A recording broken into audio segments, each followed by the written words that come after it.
Council business meeting. Today is Tuesday, January 21st. It's approximately 9 a.m. We are located in the community wing of City Hall. If you could, please stand for the Pledge of Allegiance and a short moment of silence. I pledge allegiance to the flag of the United States of America and to the republic for which it stands, one nation, under God, indivisible, with liberty and justice for all.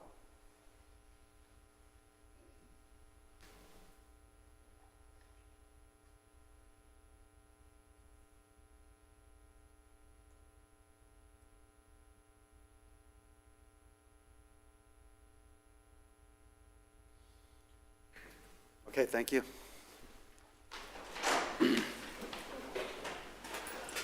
Ms. Cook, if you could please call the roll. Mayor Norris. Here. Vice Mayor Pontieri. Present. Councilmember Gambaro. Here. Councilmember Miller and Stevens are absent. Thank you, ma'am. We have a quorum. We'll go into public participation. Please read the rules on the agenda. Maintain a sense of decorum. If it's an item that's on the agenda, please wait until that time to discuss it. With that being said, please come forward if you have public comments.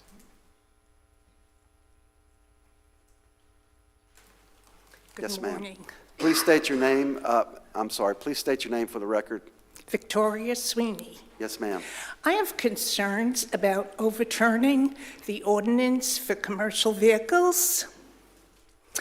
The problem is you give someone an inch, it's not everyone, and they take a yard.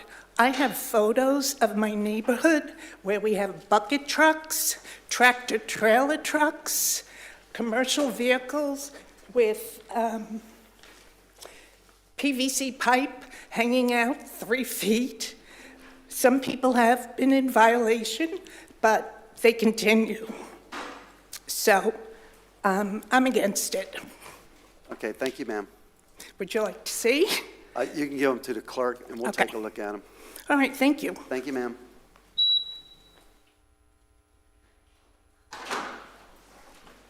Yes, sir.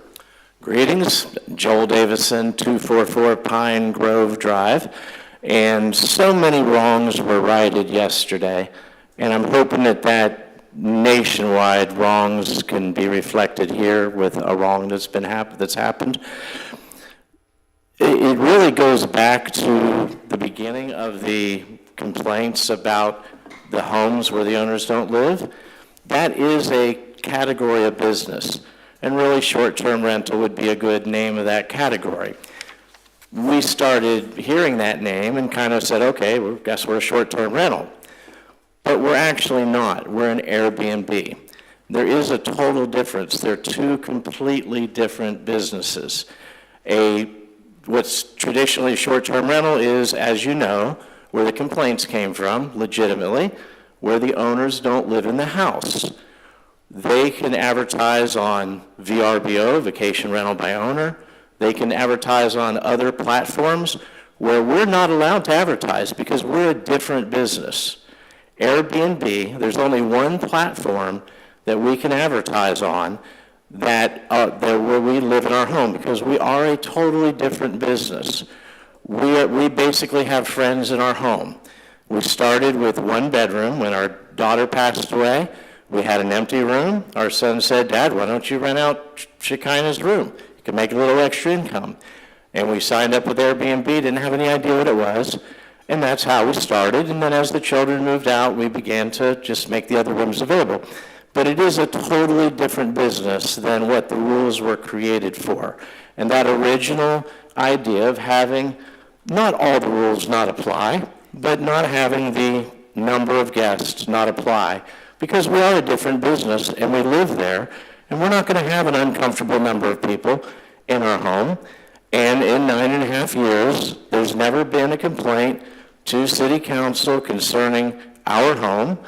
And I doubt there's been many, if any, complaints about homes where the owners live in the home. So it is a totally different business. Now, on Airbnb, those people that don't live in their homes, they can advertise there.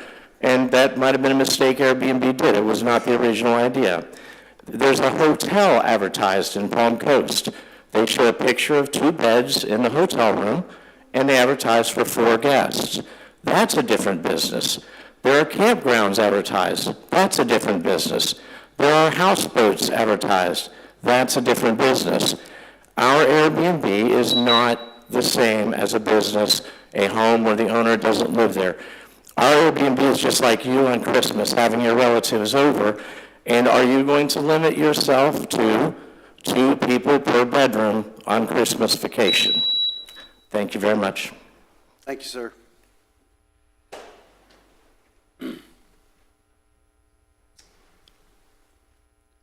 My name's Morris Ader. I live at 41 Edgewater Drive, Palm Coast, Florida. One of the reasons why I moved to Palm Coast was because of the family-oriented place that I wanted to live and retire. I'm retired, my wife is retired, we live on a fixed income. Our kids said, you have a house with empty rooms. We have an Airbnb. We've been doing an Airbnb now for 1.5 years. We have friends. We keep in communication with these people. They're just not fly-by-night people. We have people that come in from all over the world. We still communicate with them. We talk to them. They're friends. When my family comes in, there's 13 of us. Am I supposed to tell them, no, you can't be here because the law says that I can't have more than 2 in a bedroom? And like the gentleman before me, I concur everything he says. We're a different business. We're not a rental like a regular rental in a house or something. So I'm just saying that look closely at what you're doing. Airbnbs in Palm Coast bring in a lot of revenue. People that come in here, they go to the restaurants. They go to the food stores.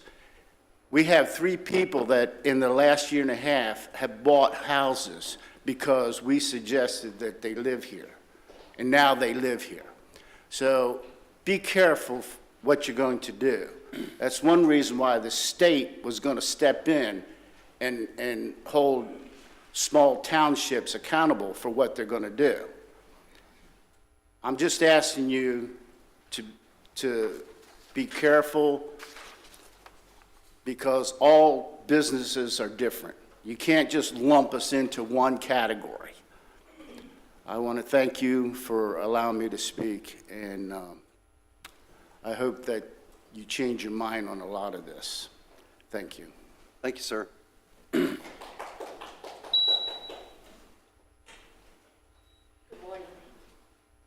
Good morning. Wendy Tremarchi, Flagler County resident and current Vero Beach and Indian River County Humane Society board member, longtime board member. In the last 6 months, I have come before the city and county and a joint workshop with both about the inability of the Flagler Humane Society to properly care for and house our community's homeless animals. You have learned from their executive director and board president that they have no money or strategic plan to grow with the community's growing needs and are consistently over capacity with no full-time vet. We are one of only 13 counties in Florida without a municipal shelter. We have asked the county to look into having their animal control officers handled by the Sheriff's Department, which is a generally accepted best practice in the industry. Under the supervision of Flagler Humane Society, their animal control officer is currently under charges for animal cruelty. The shelter will be asking for additional money from taxpayers this year. Did you know that Charity Navigator only gives them a 69% or 2 out of 4 stars for poor accountability and finances? So watch where your taxpayer money is going, especially when they're going to be asking for more. There are several priorities in front of both the city and county. A municipal shelter needs to be on that list. This rapidly growing community cannot operate with only one privately antiquated shelter. Thank you. Thank you, ma'am.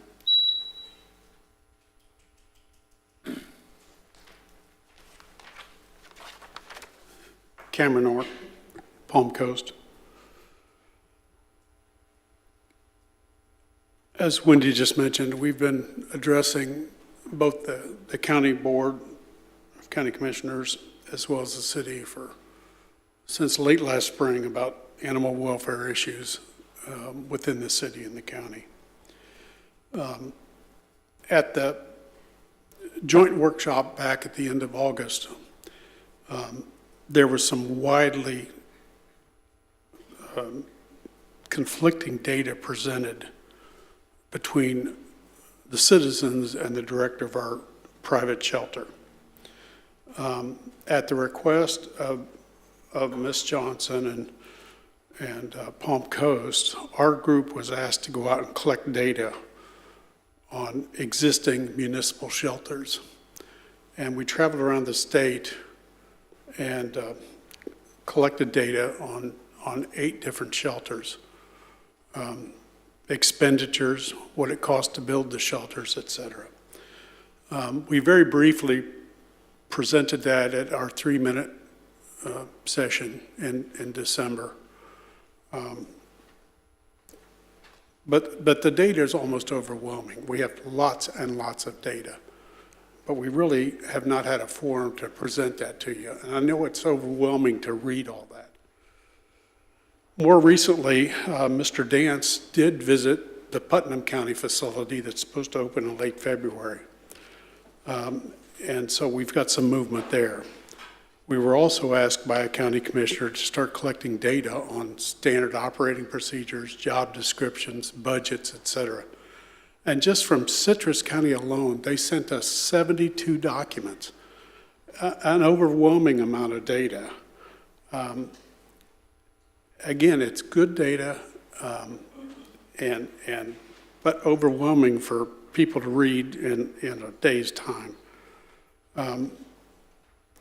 At our vice mayor's request, I did send her copies since she's now our liaison between the government and the private shelter.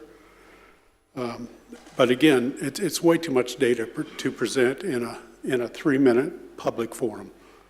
So I think our group is going to be asking both the city and the county to have another joint meeting and put us on the agenda where we can actually present some of the data in a more summarized fashion. It's difficult because of sunshine laws to keep everybody on the same page. Commissioners can't talk to each other, council members can't talk to each other in private, so we're kind of acting as a liaison, providing some of this documentation between the city and the county. So we want to get everybody on the same page, and it's time to really get off the dime and move on something to address this urgent animal welfare issue. Thank you. Thank you, sir. Yes, ma'am. Kathy Davison, Pine Grove Drive here in Palm Coast, again talking about the Airbnb. I asked you for an exception again about the trailers for Bike Week. Out of 52 weeks, that's only 2 weeks out of the whole 52 weeks that you would make that exception. Many people come here, they don't ride their bikes from Virginia or from Ohio or PA. They actually bring their bikes on trailers, and they actually come spend quite a bit of money in the area.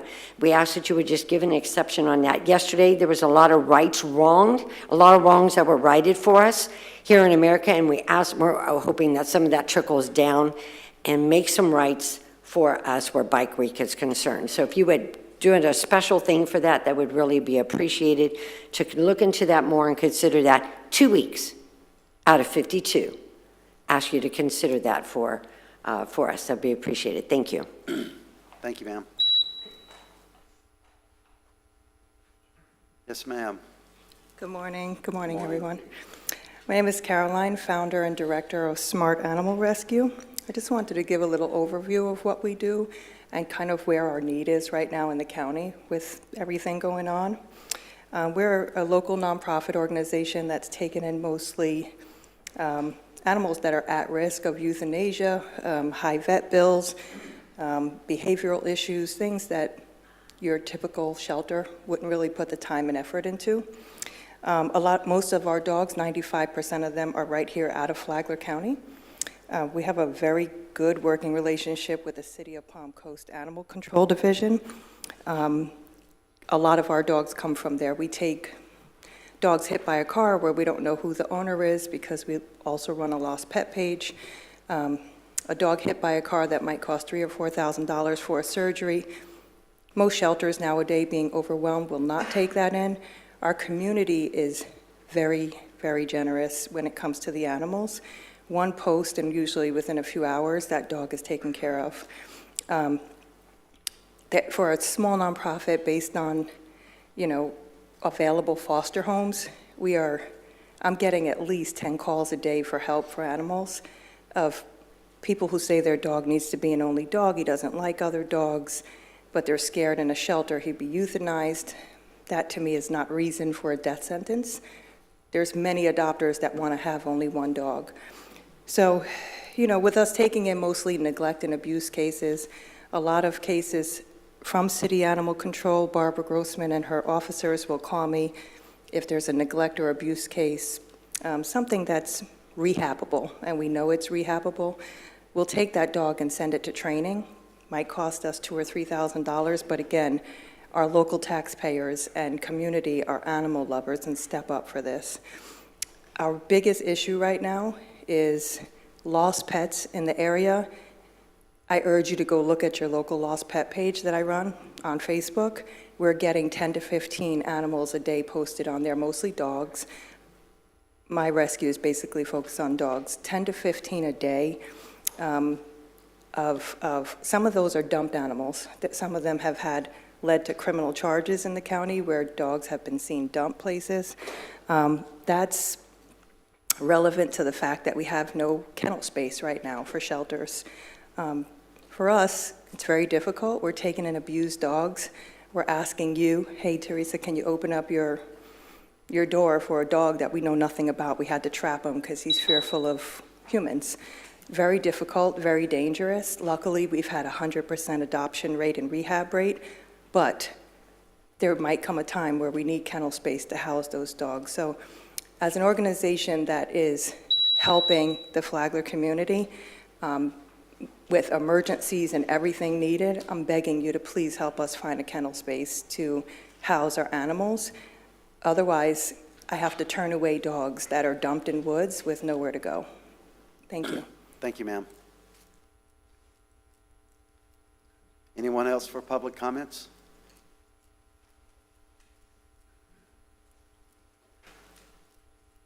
Yes, sir, Mr. McDonald.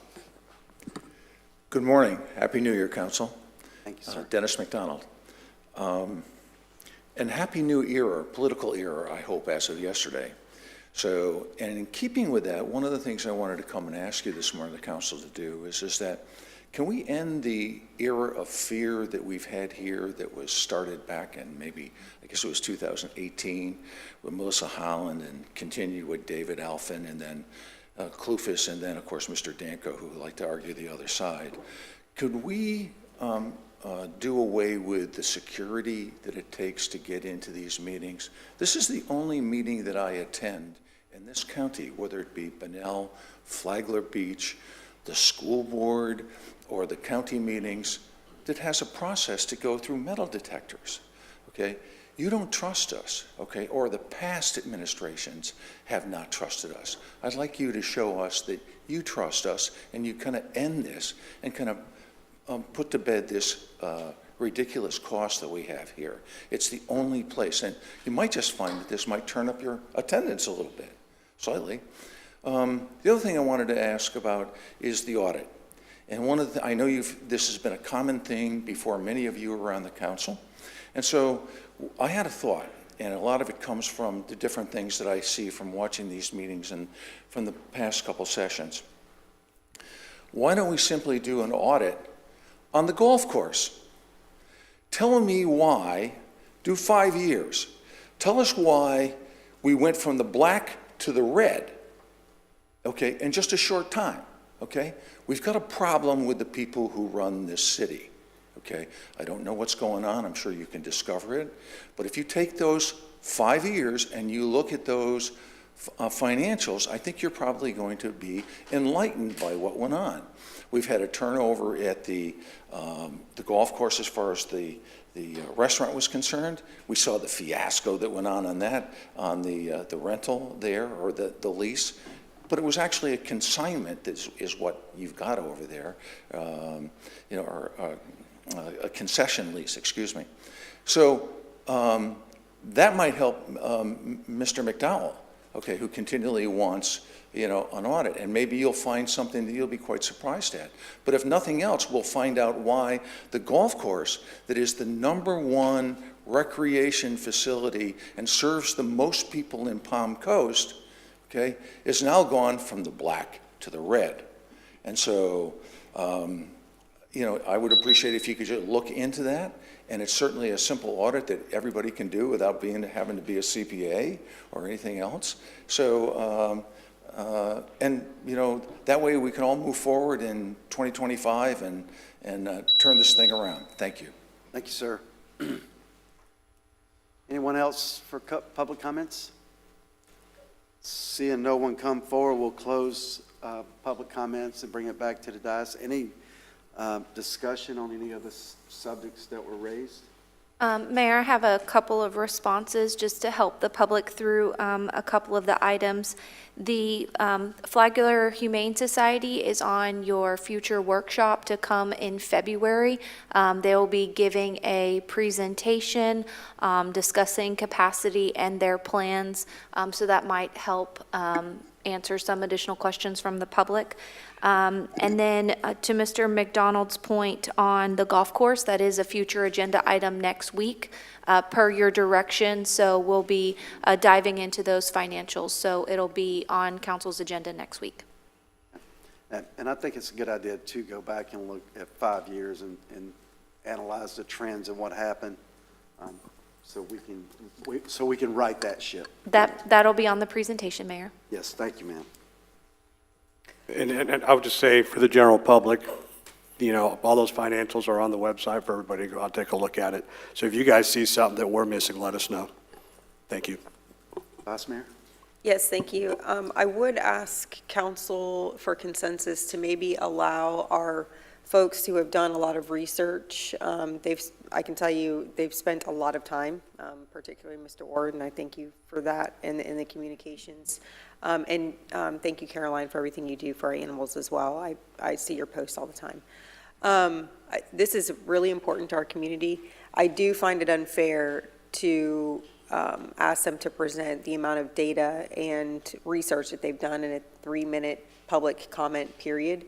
So I know it's somewhat unprecedented, but allowing them to perhaps have a 15-minute presentation window after the Flagler Humane Society presents, so that we can really see, the Humane Society is essentially going to, I anticipate, come here and tell us these are our capacity needs and this is what it's going to cost. And we have some folks who have put in a lot of time and energy to say this is all the research we've done and this is what we know is possible. So it makes sense.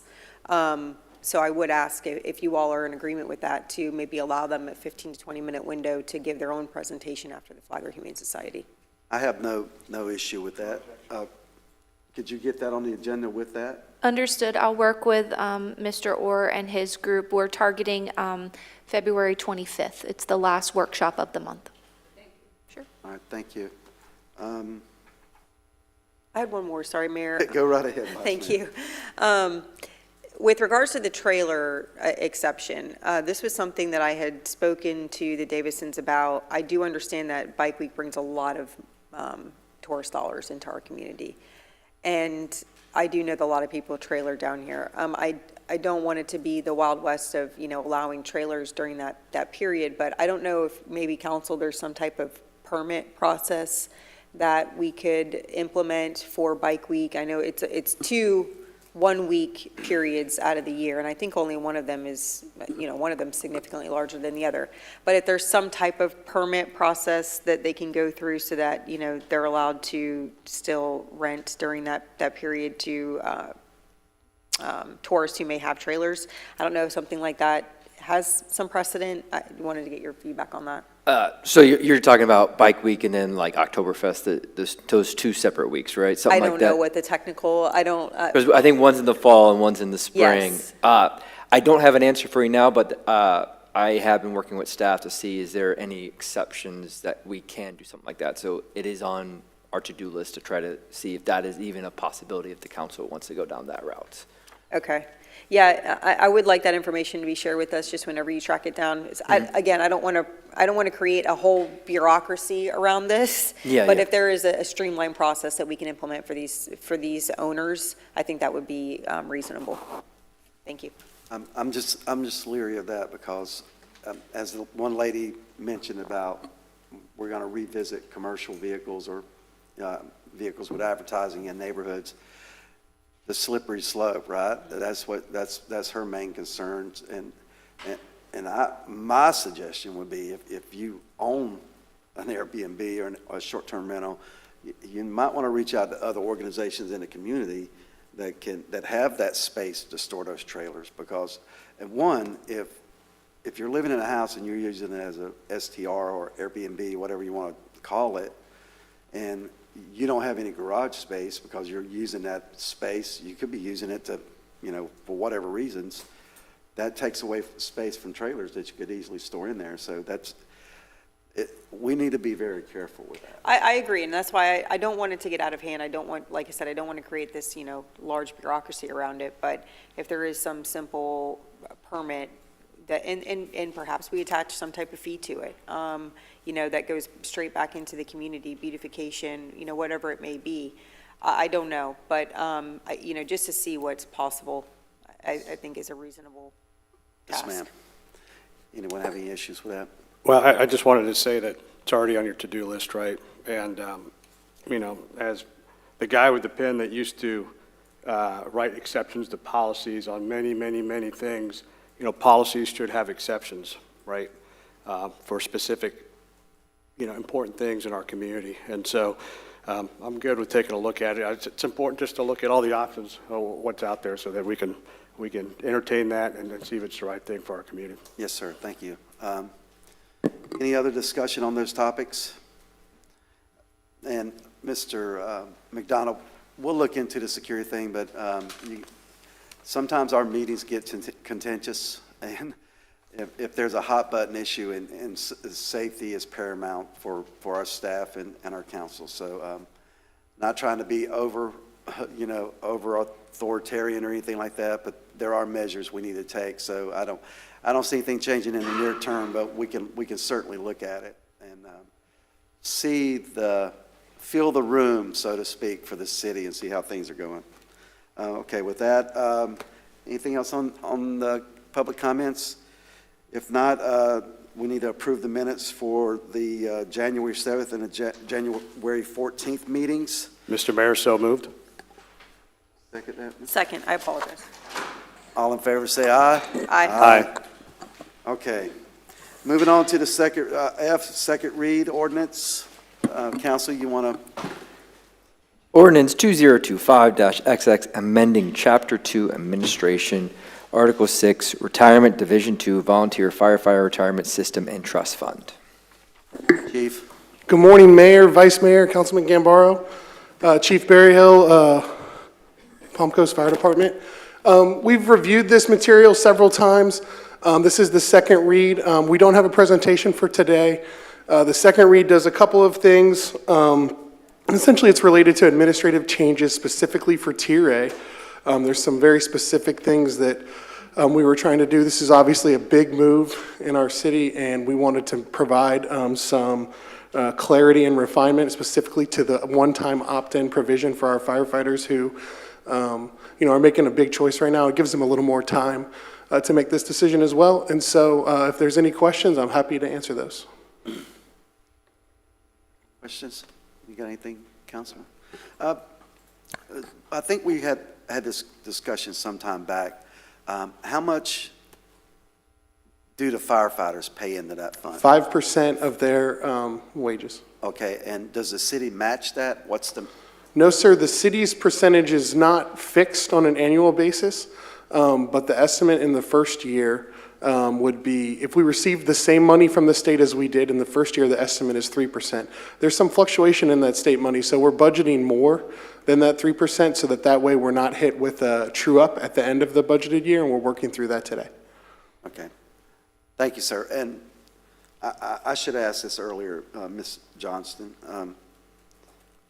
All the documents that we go through in these procedures, are they available for the public? Can they see our entire packet or just the summary items?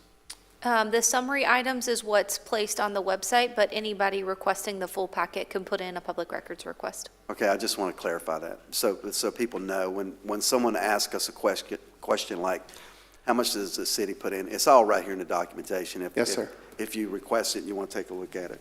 So we just need a motion to approve this, council? Yeah, and just go out to public comment. Oh, I'm before. sorry, public comments. Does anyone have any public comments relating to the firefighters' pension or retirement system and trust? Seeing no one come forward, we'll close public comment, bring it back to the dais. Can I get a motion to approve? Mr. Mayor, move approval of the ordinance. Thank you, sir. Second? And call to vote. I'm sorry. We're very short here. We don't have that many people. Vice Mayor Pontieri? Yes. Councilmember Gambaro? Yes. Mayor Norris? Yes. The motion passes unanimously. Okay, we'll move on to item G, ordinance for the ordinance of the first read. Council? Ordinance 2025-XX, amend and restate fair housing ordinance. Good morning, Jackie.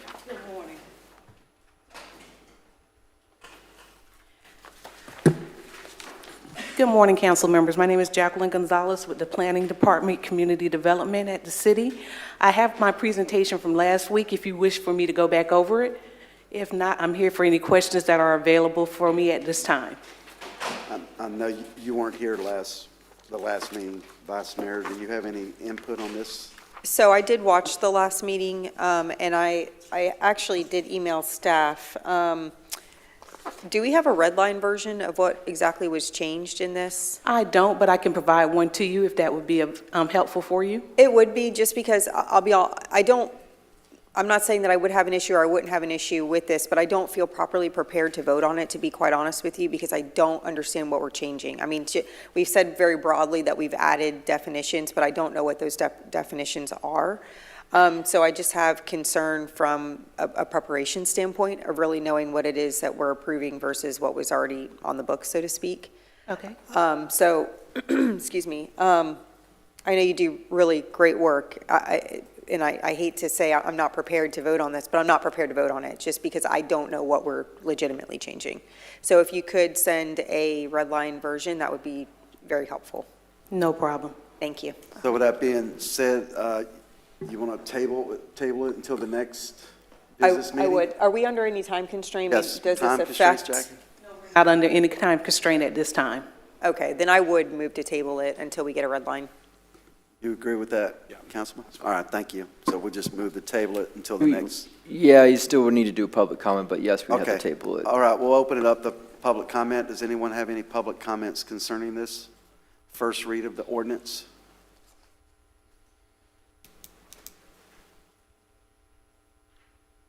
Dennis McDonald. To add to Councilwoman Pontieri's ask, okay, if somebody could show us the benefits, okay, for the citizens of the city that we've gotten from this, okay, in the past years, that would also be very helpful and make it much more palatable, you know, for all of us sitting on this side of the dais. Thank you. Thank you, sir. Anyone else for public comment?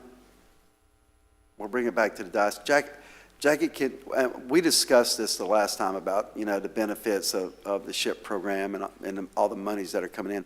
Is there any way during this when we revisit this issue, could you give us like the total amounts that we have received over, like, say, the past 5 years?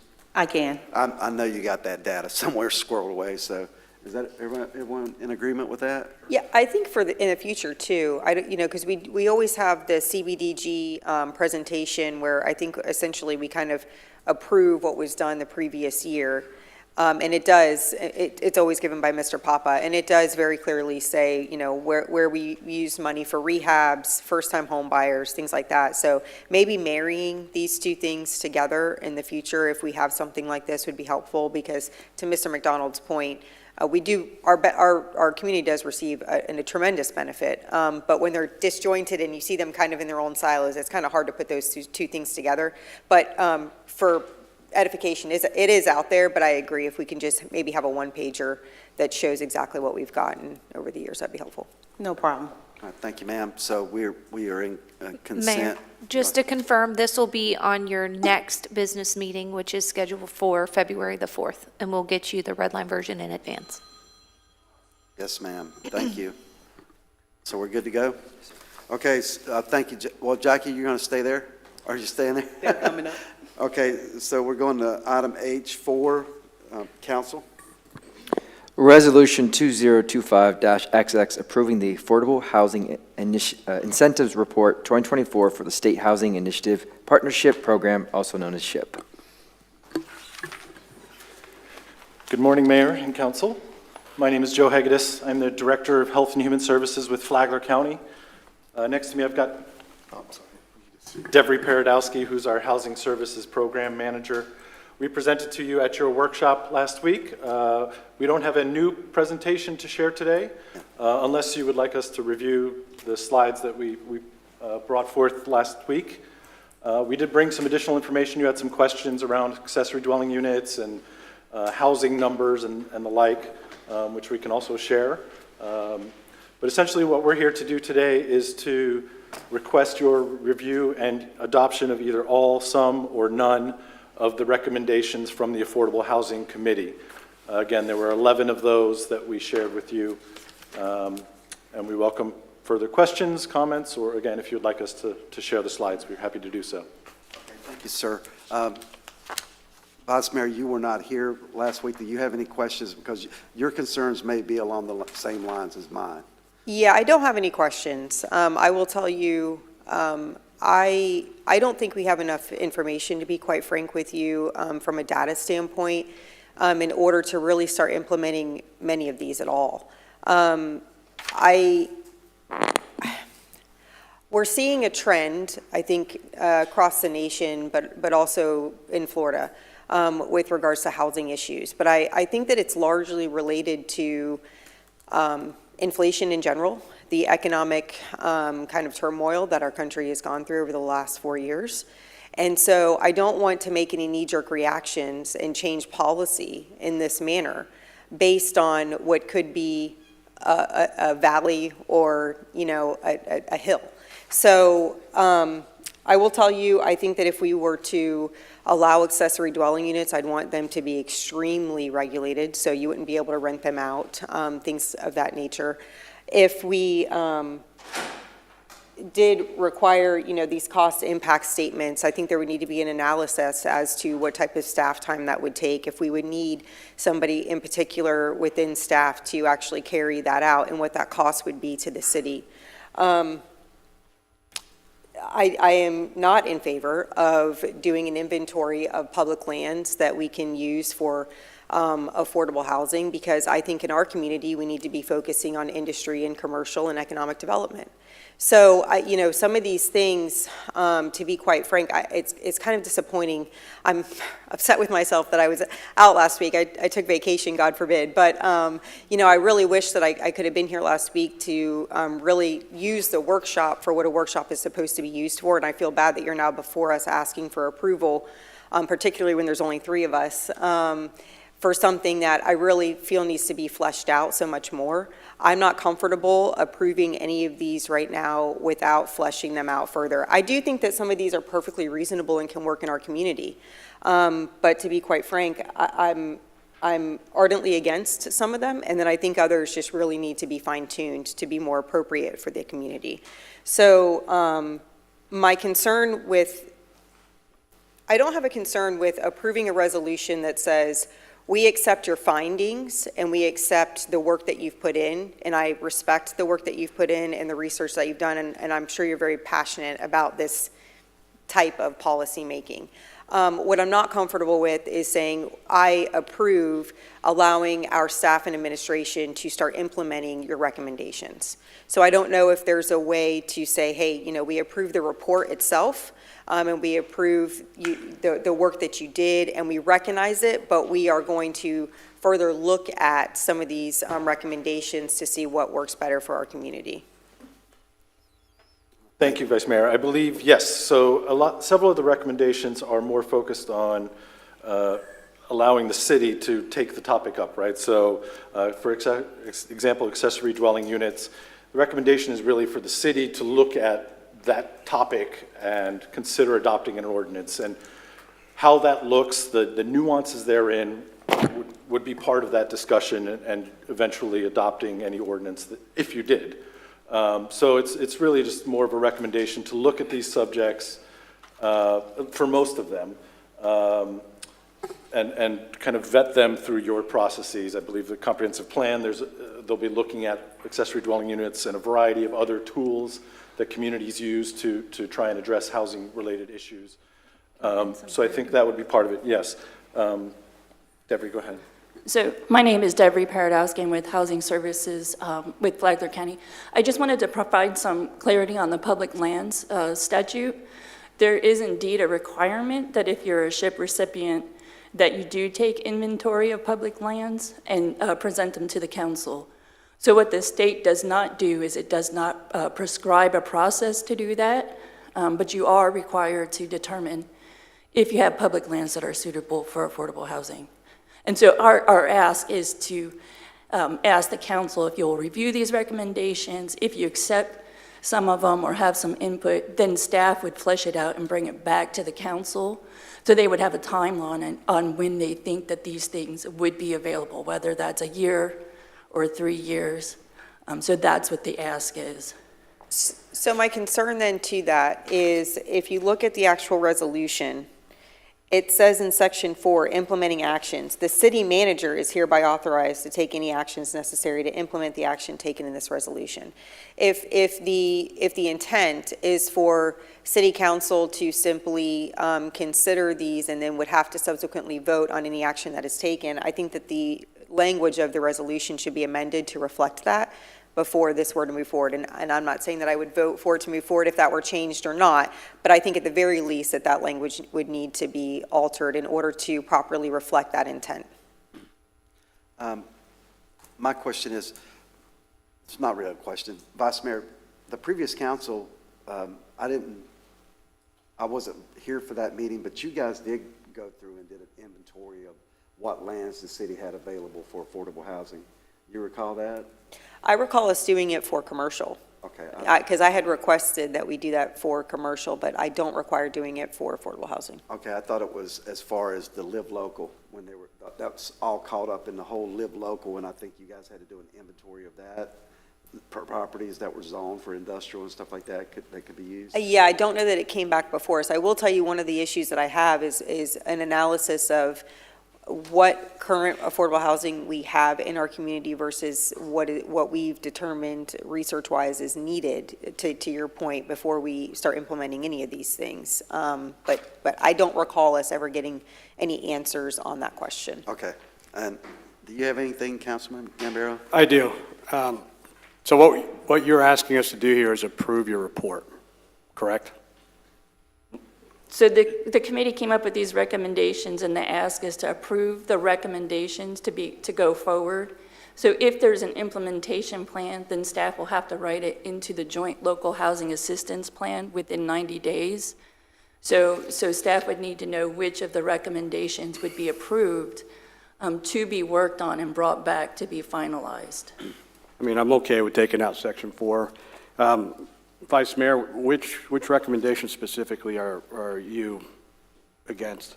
As written, Yes. and without knowing and without having more information, I'm not comfortable with 2, which is the accessory dwelling unit. Okay. I don't, for 3, I just don't know what those legal implications, what legal implications I could carry with it, or what truly what the purpose of that is. So, maybe that's a question for you all, but we can come back to that. Bless you.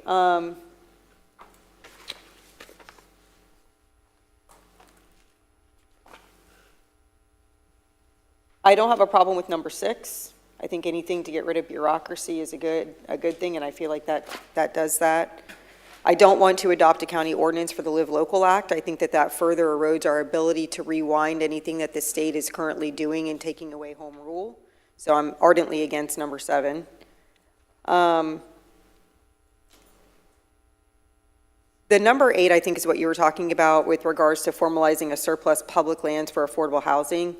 What I'm not comfortable with is the acquisition of surplus public lands for affordable housing in accordance with this section. Is that also required, or is it just identification?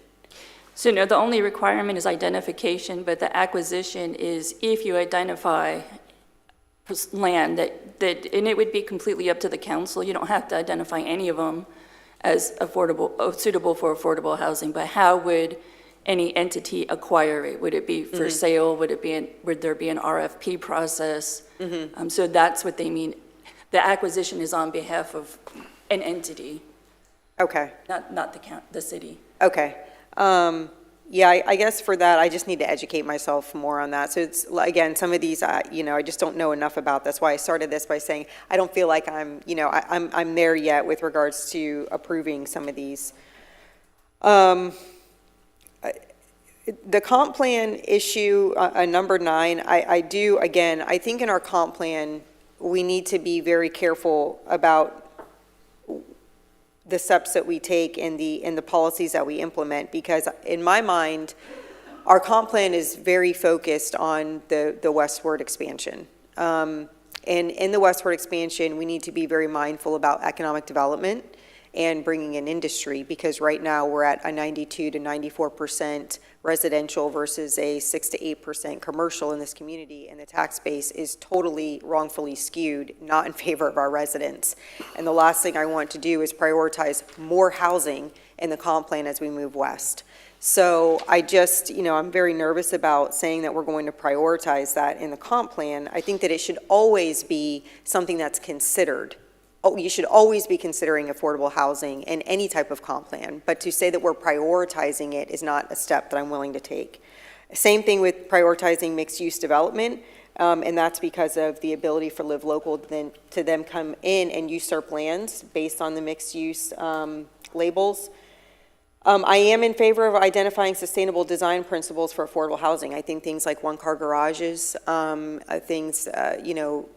smaller lots perhaps that are mixed in with other regular lot sizes, 0 lot lines mixed in again, making them very seamless with the rest of the community. Those things I think are very tenable and would fit well in the city of Palm Coast. So I'm in favor of number 11 without any changes. I'm in favor of number 6 without any changes. And I'm in favor of number 1, which is the implementation or adopting some of these things, I think is what you all were getting at with number 1. Other than that, I either need more information or edits, or a no on the others. Well, Go ahead. So what I recommend here is, and what these fine folks have recommended, even during last week's workshop, was hey, you can accept none or some or whatever the case may be, and I think they're giving us those options. So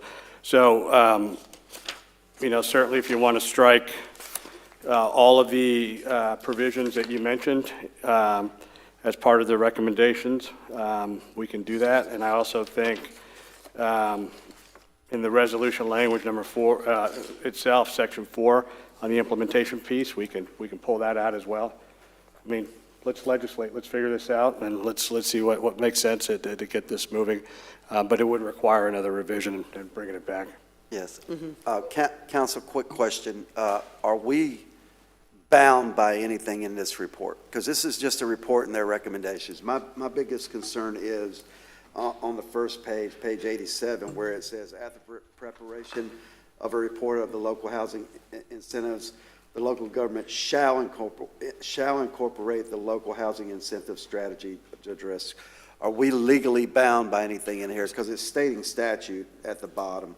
Sorry, what page, Mr. Mayor? My page number is different than yours. Oh, I'm sorry, this is. It's the cover page. Cover page? Okay.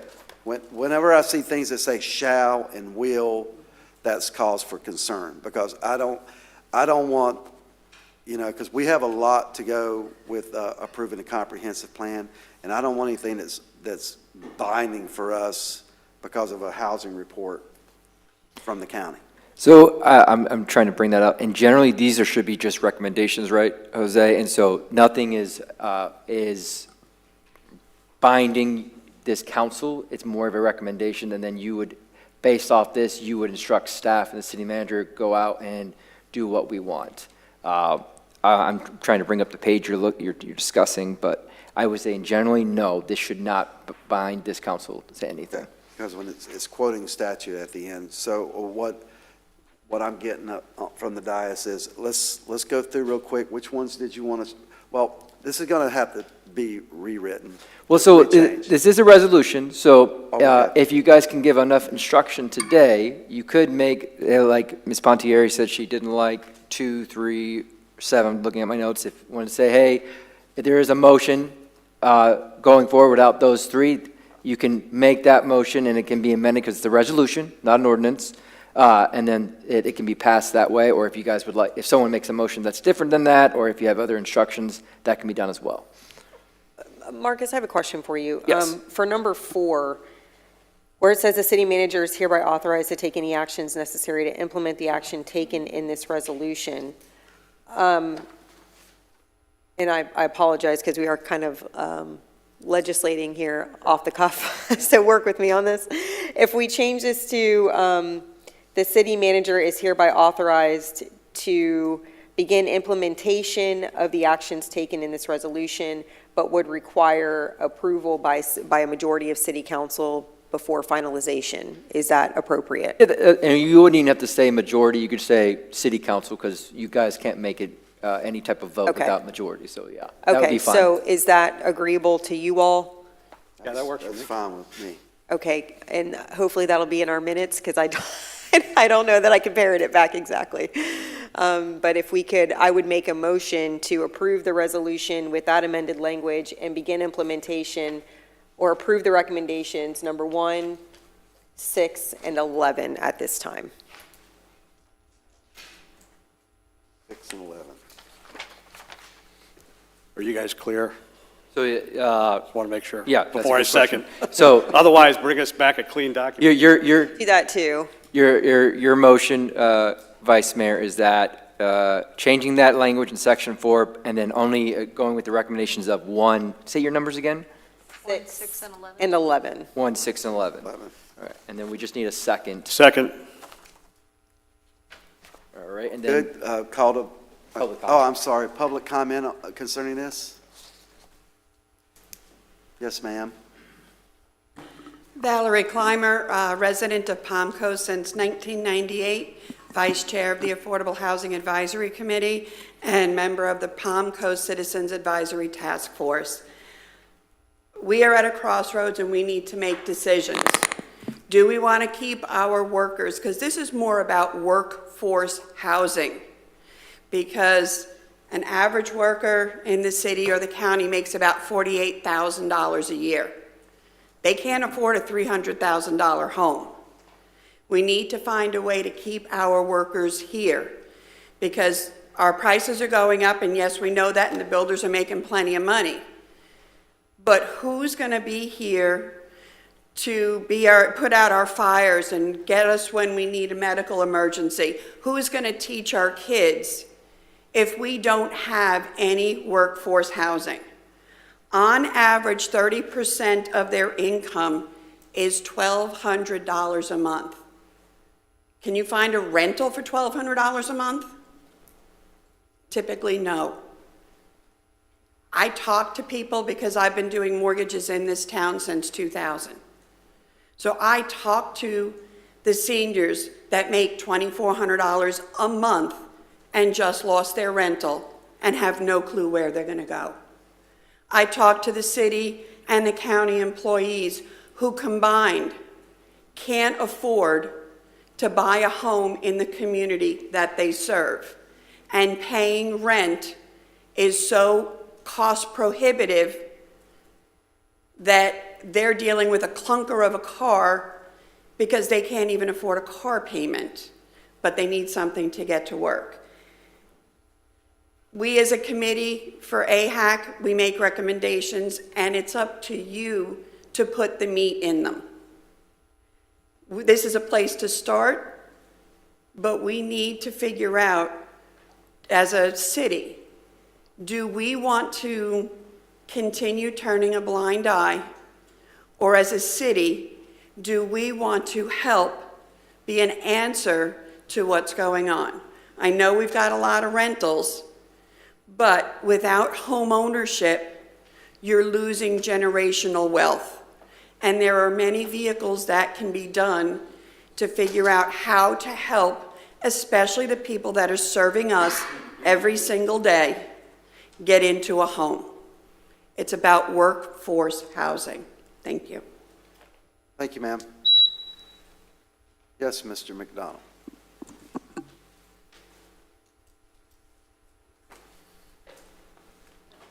I didn't come here with the intent on talking about this, but since I spent over 40 years being a commercial and multifamily developer, never in Florida, I figured I want to just step up and say something. I've looked briefly at this, and there's maybe one section of this is palatable. I'm not saying that affordable housing isn't a problem. It's always a problem. It's always been a problem my whole life, okay? And it's not going to end here in Palm Coast today or sometime soon, okay? It's always going to be an issue. My only comment is, go slow on this. You're playing with density, okay? And when you play with density, you create all kinds of social issues when you do that. Case in point, converting garages to accessory units. Total insanity, okay? You should be requiring that every multifamily complex in this city, when it's approved, has to use their garages, not fill it up with stuff from when they moved up north and now their cars are outside, but now you want to move family or some renter into it. Density is something that you really need to take very carefully, think about very carefully as a developer, because it affects and ruins everything, and you're going to be sorry about what you're doing here. The economics are going to change radically in the next 5 years. I guarantee it. I lived through the times when everything went to hell in Palm Coast. Do you know that there's the Volusia County Housing Authority owns the multifamily that used to be a condo complex right across from the Epic Theater here? They got it because they couldn't build it out. They could only build a few units, okay? But yet, Volusia County has that housing authority in there now in our city. Do you don't think for 1 minute that in the next 5 years, some of the excess that we've seen in approving residential housing here is going to collapse? It is. But when that happens, then capitalism takes place. And then good things happen, because then you can come in and you can end up using that, you know, for some means of affordable housing, just like happened over there across from the Epic Theater. You also have 283 units right here on the main street, okay? Why was that put there? Okay, Volusia County Housing Authority floated the bonds, okay? Our Board of County Commissioners gave them the approval to float the bonds in our county twice, once for the Epic and once for the 283 units that you pass by here. They never could have gotten financing from the finance world that I lived in for years, okay? But they went out and they floated bonds through the Housing Authority, and that's how it got up. All I'm saying is that take this really slowly and step back from it and look at it and just think about density and what density does to social issues. Thank you very much. Thank you, sir. Any further public comments? Seeing no one come forward, we'll bring it back to the dais. We got a first, a second. It was seconded, correct? Yeah, it was seconded by Ms. Yes. Changing the language and going with those 3 recommendations. So, Ms. Cook, could you call the vote? Vice Mayor Pontieri? Yes. Councilmember Gambaro? Yes. Mayor Norris? Yes, ma'am. The motion passes unanimously. Okay, we'll move on to the next item 5, council. Resolution 2025-XX approving a purchase and sale land agreement, donation, and an easement relating to 135 Palmwood Drive, Palm Coast, Florida. Morning, Miss Virginia. Good morning, Mayor and City Council. Virginia Smith, Land Management Administrator. As soon as I can find the mouse, we'll be all set.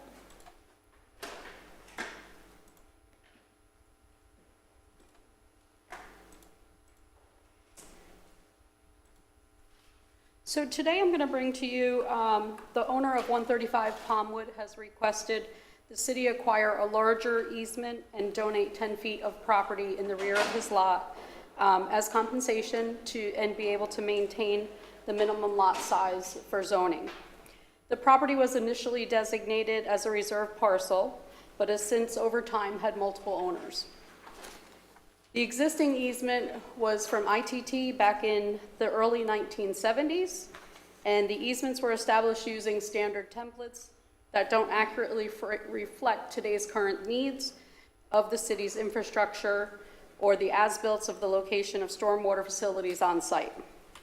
So staff worked with the property owner and visited the property and determined that the stormwater ditch located on the east side of 135 Palmwood Drive extends further west than the current actual easement boundary. And to address the discrepancy, staff is suggesting and proposing the city to transfer 10 feet of city-owned property at the rear end of the lot to the property owner, and then we will also receive back a larger easement that will encompass the ditch that's there now. So this is the location of the area. This over here is the property right here. And it doesn't show that there's a house there, but the house was built within the past year, so the records aren't updated just yet. This is the easement area as proposed, 40 feet instead of 30 feet. And then this is the 10 feet in the rear of his property to donate in order to make the property owner whole and have an existing conforming lot. And that is all I have for you. Any questions? Any questions? I do have a question with regards to what the drainage plan would be, because this is an empty lot right now. We know we've had quite a few issues with regards to new lots causing water to flow in different ways for these infills. So is that extra space, is that going to negatively affect the ability for there to be a proper drainage plan put in place to make sure that the new build is not shedding water onto the adjacent property? So the house currently exists there now. He built It is about there. a year ago, Okay. yes. Okay. And the ditch is next to the property, and it also has the easement to the property to the east of his lot as well. And that home has been in existence for a while. So I believe by acquiring the additional 10 feet is bank to bank, that the ditch should be okay on that easement. Okay, when you say it should be okay, do we have any amount of certainty that it will be okay? Mayor, City Council, Jason DiLorenzo, Chief of Staff. I received a call from the homeowner at 135 Palmwood. I went out to the location to look at it, and the plat doesn't accurately indicate where the ditch is. And so that's why we started working on this for the resident. The home is completely built. It's moved in. I think he's lived there about a year. There doesn't appear to be any drainage issues. Have any drainage issues? No. Okay. And what this really does, it allows us to maintain the ditch, because otherwise we would have had to enter into his property beyond the easement. So now the easement lines up with the ditch, or now we own the property if you move forward with it. So we can have better maintenance of the ditch itself. And then, as Mrs. Smith said, we needed to provide additional land to the property owner, so they did not become a non-conforming lot with the zoning that they have. Okay, thank you. Okay. Any other discussions? Mr. Mayor, thank you. Do we have any other property owners that are in this category? I mean, is this something that we're going to have to continue to do? Are we setting a precedent? Well, that's a very good question. Yes, it's likely. We don't go out and look for them. There are ditches throughout the city like this. Most of them, the easements line up. I have a ditch next to my house. The easement lines up just fine. But I would imagine there are other locations that this may occur as well. It may come up again in other locations. I think, most of the time, I think we could probably just solve it with fixing the easement if we needed to. But this was going to cause the lot to become non-conforming, so we had to, luckily we owned the land behind it, which gave us the ability to make it all work. Okay, well, but in some cases, we may not be in that situation, right? That's correct. Okay, thank you. Okay, any other comments? So we need a open to the public or motion to approve? Motion to approve first? Yeah, if you get a motion, then go out to the Get a public. motion to approve the resolution? I'll make that motion. Second. Okay, public comment. Is there anyone here concerning this resolution? Seeing no one come forward, I'll bring it back to the dais. Ms. Cook, could you call the vote, please? Vice Mayor Pontieri? Yes. Councilmember Gambaro? Yes. Mayor Norris? Yes. The motion passes unanimously. Thank you, Mayor and City Council. Thank you, Ms. Virginia. Now we'll move on to number 6, Council. Resolution 2025-XX approving the Enclave at Seminole Palms Final Plat Application 5926. And this is a quasi-judicial matter. Anyone that's had ex parte communication on this plat? Just go down the line to have it on the record. No ex parte communication. No? Okay, so we're good on that. Who's presenting? Hi, good morning, Mayor, council members. My name is Estelle Lenz. I'm a planner with the city, and I'm here with Dennis Leap. He's our site development manager, and I will do the presentation for this project. And Okay, just for, as one former council member used to say, for prosperity, let it be noted that we're just closing out this plat, and it was already in the work years and years ago. Okay, I'm sorry, ma'am, go right ahead. that's okay. I'll go ahead and go through the presentation, which will describe the subdivision platting process in the city. Again, this project is the final plat for the Enclave at Seminole Palms.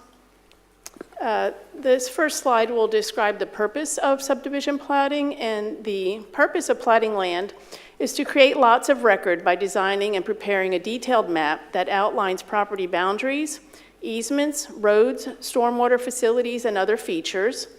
This allows the legal sale and development of individual lots while ensuring compliance with local zoning regulations and facilitating orderly community growth. The final plat is the last step, as you mentioned, in the subdivision platting process. This project, the Enclave at Seminole Palms, is a 70.1 acre site. It's located on the north side of Citation Boulevard Extension. It's approximately 1 mile east of Belterre Parkway and 1 mile west of Seminole Woods Boulevard. The zoning of the property is SFR1, Single Family Residential 1. The future land use map designation of the property is residential. And the subdivision platting process is a 3-step process. The first step is the subdivision master plan, and that requires approval of the Planning and Land Development Regulation Board for projects that create 100 or more lots. Otherwise, if it's less than 100 lots, it receives administrative approval. This step of the process ensures that the proposed project will meet the City Land Development Code requirements and any applicable land development agreements, such as if it was zoned MPD, it would have to comply with the MPD agreement, Master Plan Development Agreement. This project has straight SFR1 zoning, so it has to comply with our Land Development Code regulations. The subdivision master plan was approved by the Planning and Land Development Regulation Board in March of 2023. The second step of the process is the preliminary plat, and that receives administrative approval. And the preliminary plat is submitted with the construction plans that contain all the engineering for the project. This approval allows the developer to obtain a site development permit and commence construction of the infrastructure. The preliminary plat for this project was approved in March of 2024. The site development permit was issued in May of 2024.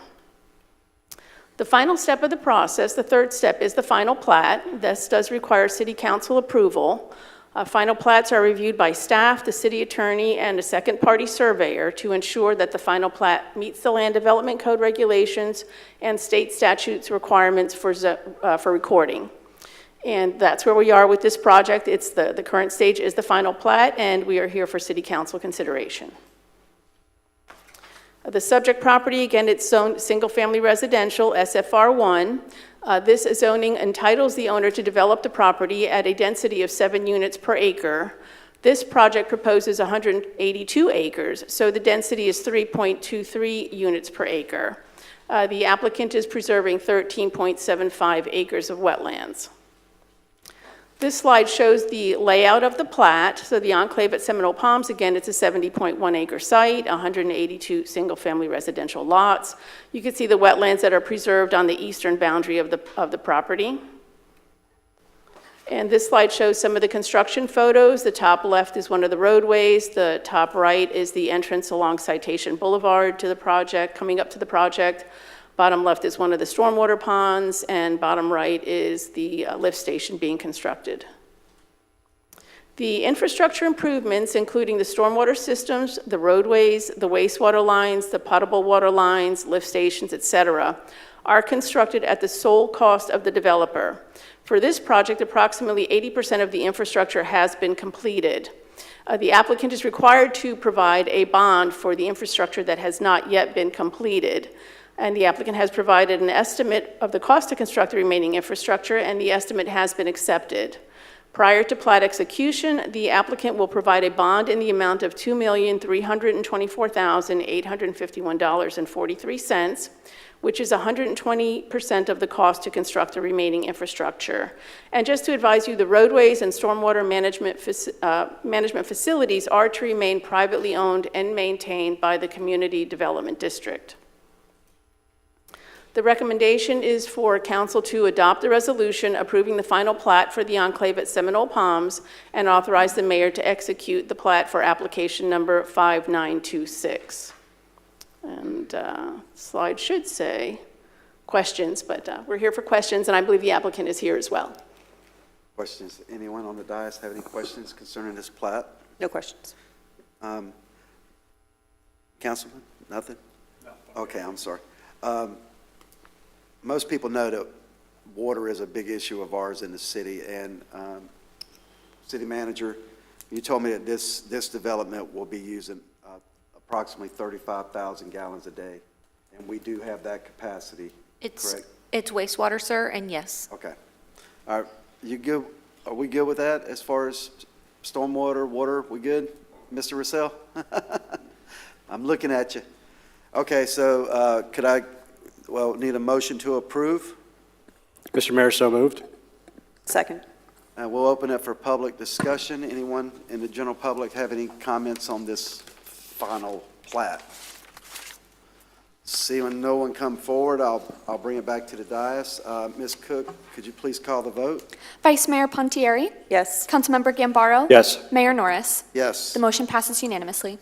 Thank you, ma'am. Next, we have council. Item number 7, Resolution 2025-XX approving undercurrent piggyback contract with Hernando County, Florida and Asphalt Paving Systems Incorporated, expenses related to global treatment services. Yes, good morning. Carl Cody, Director of Stormwater Engineering.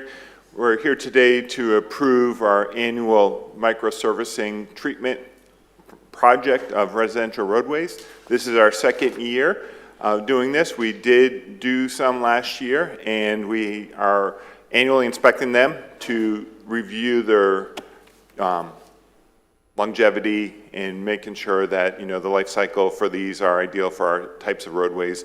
We have a variety of roadway types selected and locations across the city. We recently reviewed the ones we did just about a year ago, and they are holding up well. And we are here today to move forward with this year's contract for microsurfacing. Just so we know, Carl, what roads have we've already done the microsurfacing on? There's a couple dozen roads in there across the city. I just name one that would pop out to us. I don't recall from last year, to be honest. I would have to get that information to you.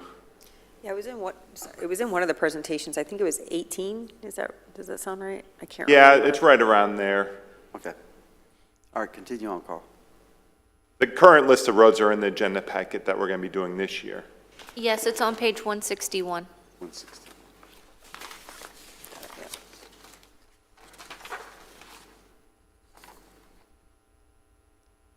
Lancaster. Our vendor that does the work has already inspected all these roadways and confirmed that these are good candidate roadway projects for this type of treatment. So 32 for under $1 million. Yes. Pretty good. It's more than last year. Some of them are longer or shorter. I think we're getting about the same lane miles because it's a piggyback contract, so Okay. it's based on unit pricing. That's great for my old neighbors. That's my old streets on there. It's near the top of the list. Baltimore, that whole area over there, that's where I used to live, and those streets do need an upgrade, so. All right, what else you got, Carl? Is that it? That's it. We're just, I'm sorry. Okay, so we need a motion to approve? Motion to approve? Second. Okay, public comments concerning this resolution? Yes, ma'am.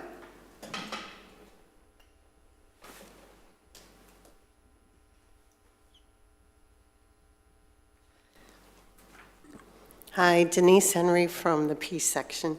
Actually, our street was done last year, and my only comment is that there was no notification giving to the residents of the street, and as they were coming down, they were telling us, oh, you have to be careful backing out, and so there are marks on our street and little rough spots because nobody was instructed earlier this was going to happen. So I would just suggest for future that there is some kind of notice given to residents their street's going to be done ahead of time. Yes, ma'am. To kind of prevent that from happening. Are you overall happy with the? Well, yes. I mean, I think overall we are happy with, because they did Pilgrim, the Pilgrim section. I don't know about anywhere else, but overall it was pretty good. It's just, to be just backing out your drive and they go, oh, you have to be careful backing out. Well, then there were a lot of people that didn't know that. And so when they backed out, they ripped in markings because it's such a fine surfacing. Yes, okay. Thank you, ma'am. Ms. Kershaw, could we make sure that we let the public know on our social media and website? Okay, any other public comments concerning this matter? I'll bring it back to the dais. Ms. Cook, can you call the vote, please? Vice Mayor Pontieri? Yes. Councilmember Gambaro? Yes. Mayor Norris? Yes. The motion passes unanimously. Okay, we'll move on to consent items. Anyone have any concerns with the consent items? I just had a few questions, Mayor. My apologies, let me flip to the agenda. For number 8, I just want to confirm there's no current or future costs to the city for this? That's correct. Okay, thank you. For number 10,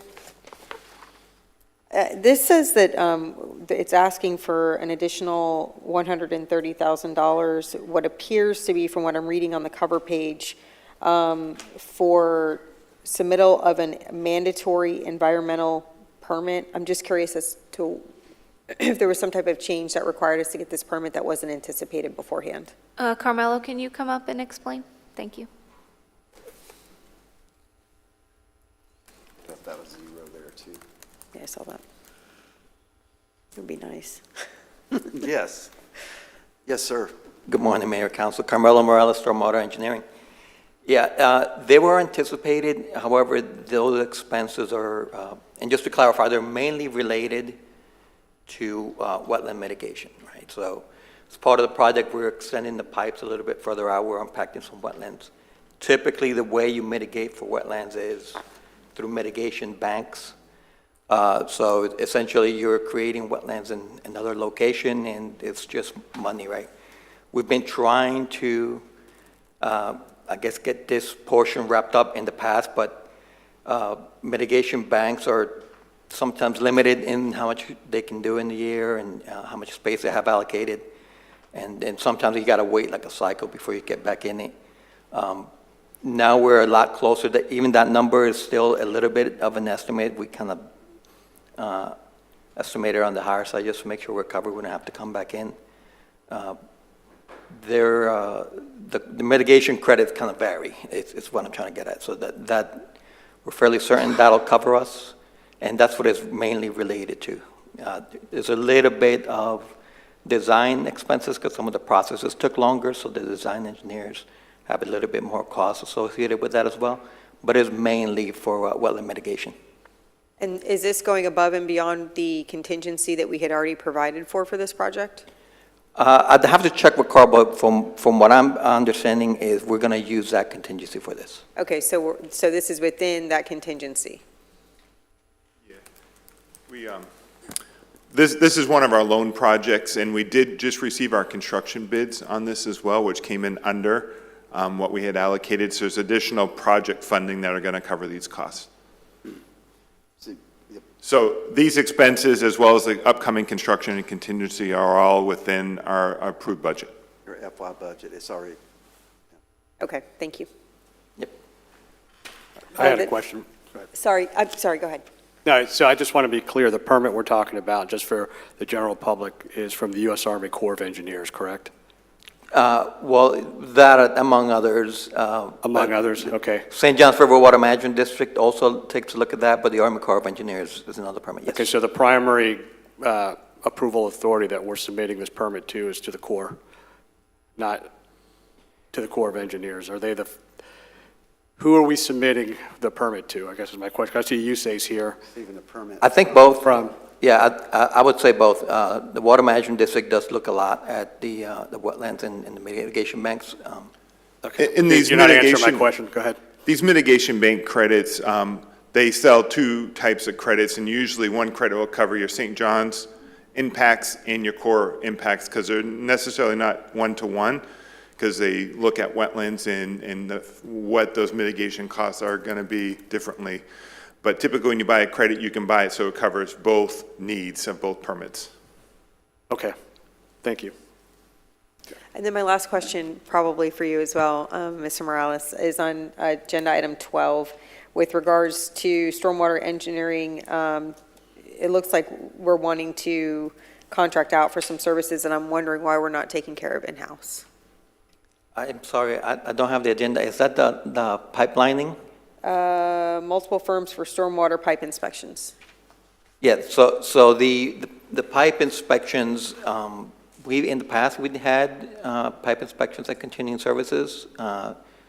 The contract expired, and we are getting it renewed. And that's essentially what it is. We do some in-house inspections on our pipes, but when it comes to larger crossings, major crossings, we sometimes require some engineering behind it, a bit more structural looking at it. Sometimes these pipes are surcharged or underwater, and we need a diver to get in there. So that's why we get like these specialized pipe inspectors to be able to provide these services that we can't do in-house. But the majority of the inspections we do in-house, yes. Okay, thank you. Okay, any other concerns from the dais on consent items? Can we, what do we? Make a motion to approve the There you consent go. agenda. Second. Okay. Public comments. Anyone have any public comments on the consent items? Okay, I'll bring it back to the dais. All in favor of approving, say aye. Aye. Okay. Moving on, we're in record time here. Consent's done. We'll move on to item J, public participation. Any remaining members of the public that have any comments for the council, please come forward. What? Nobody's mad? All right, seeing no one come forward, I'll close public comments from the public. Discussions of matters not on the agenda by the city council. What you got there, Councilman Gambaro? Thank you, Mr. Mayor.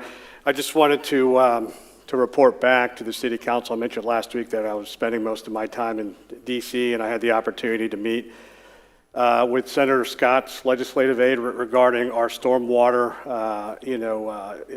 initiatives that we're pushing forward as our strategic priorities.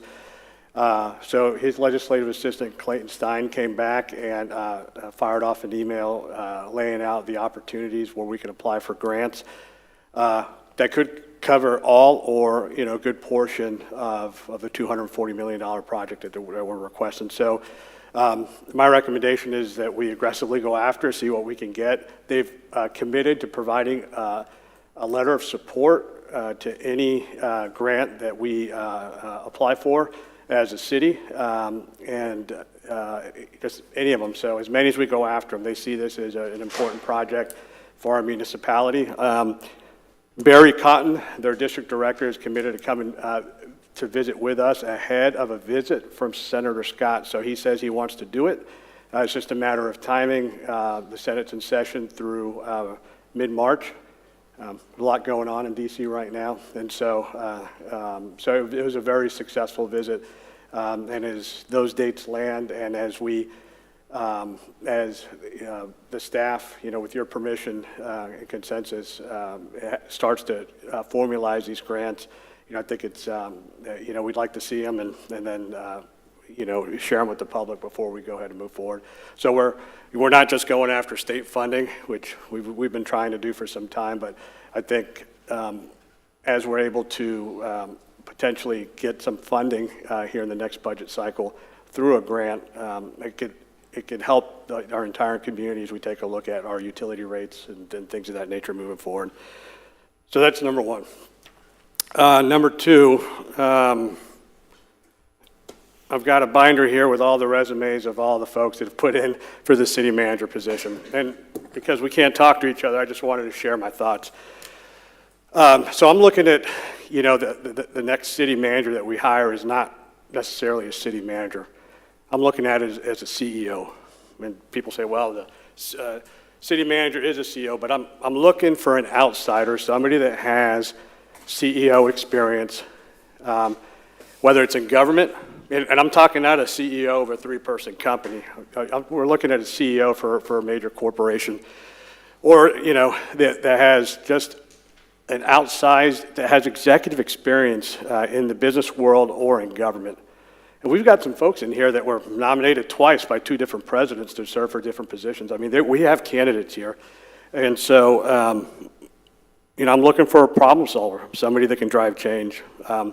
Because we just, as a city, we can't continue to operate as business as usual. And I think, to the Vice Mayor's point, we need that unicorn to come in and help us, somebody that can work with us to just drive change for the future. And I think that's what our community expects from us, and that's the leadership that we need, within our city staff. So I look forward to next week's discussion, and I look forward to seeing if we can come to a short list. I look forward to Mr. Thomas's, report back. But from my perspective, I'm thinking outside of the box on this.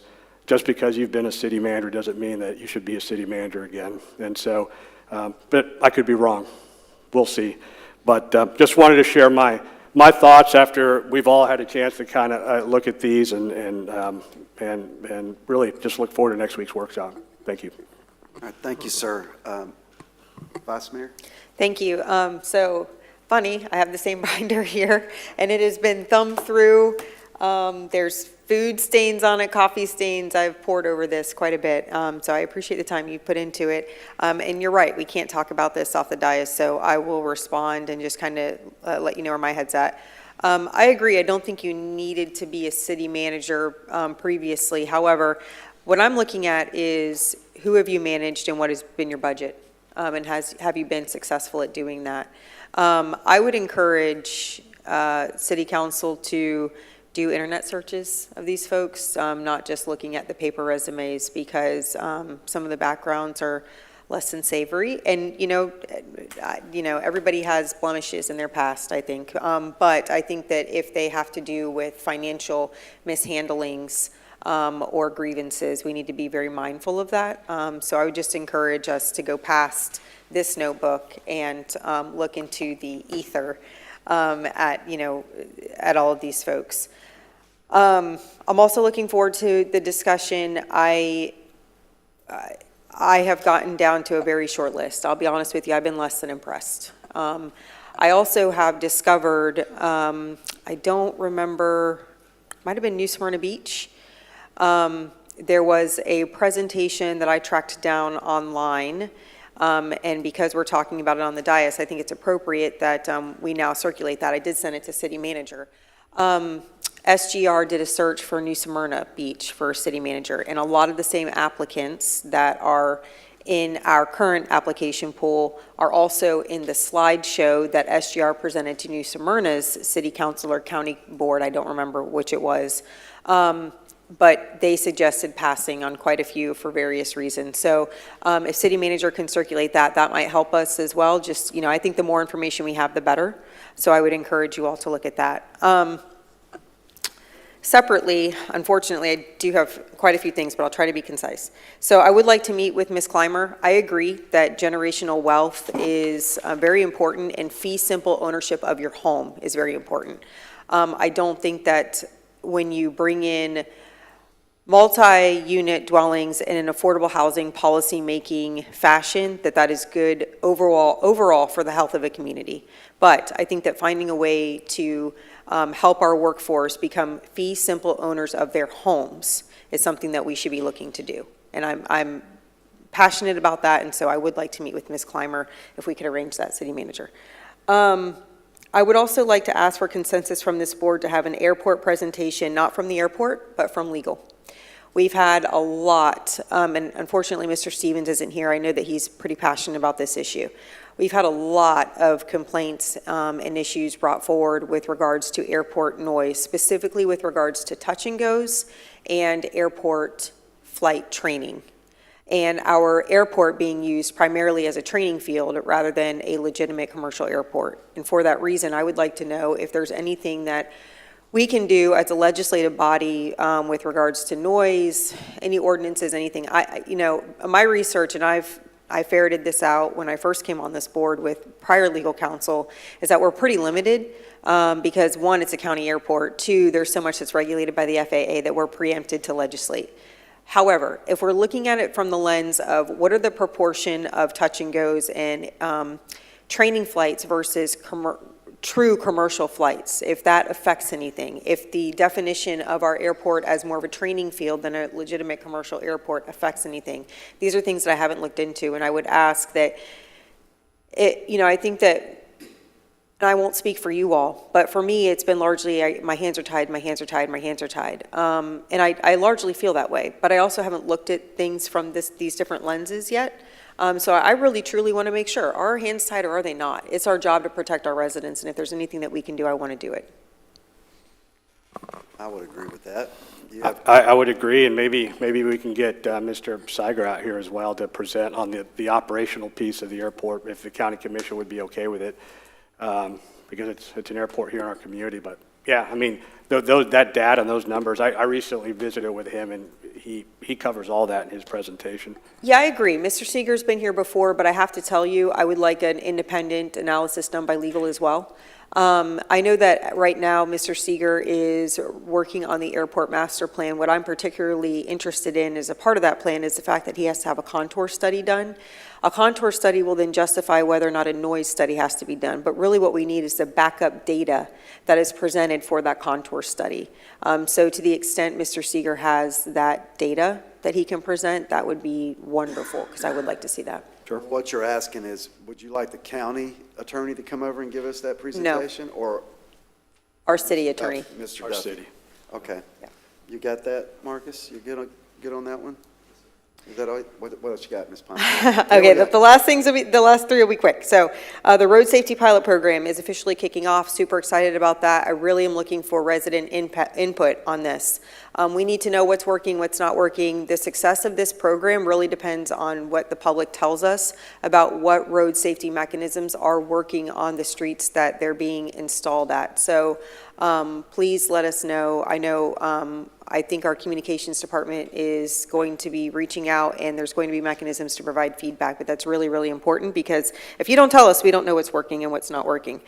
The The pavement management program I'm super excited about. I know that we had budgeted $1 million for the Global Solutions last year. We've budgeted another $1 million this year. As we get into, believe it or not, our budget cycle here in just a few months, and our strategic action plan, I would like to try to find another $1 million to do Global Solutions again. So just hoping that as we all start to kind of look at the budget and wrap our heads around it, we can try to find, hey, how can we get Global Solutions on another 32 roads? Because that is fantastic use, I think, of our taxpayer dollars. And then finally, I did receive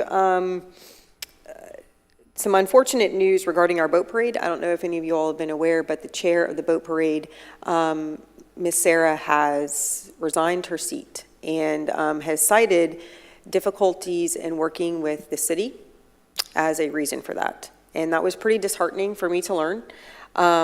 I don't know what the future of the boat parade looks like because of that, but I think, Mayor, you know, based on your words from this dais before, would probably agree. I think we need to do anything and everything we can to not only try to repair that relationship, but also to make sure that we have a as good, if not better, boat parade in the coming years as we've had in the past.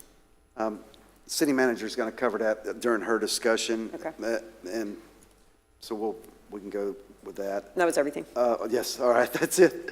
Thank you, Vice Mayor.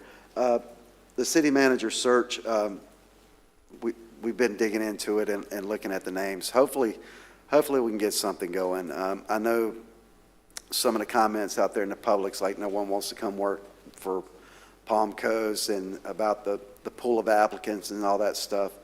Well, this is a different council. And I would agree with you, Councilman Gambaro. We do need to run this city like a company, and I think something we termed in one of my meetings last week was Palm Coast Inc. We're here to do the right things and take care of our city and make sure we're getting the most bang for our buck. So if we can get somebody in here outside of fresh eyes, that's what I'm looking for.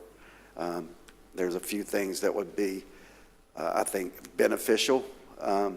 One of them being military service, because they can deal with me and you especially.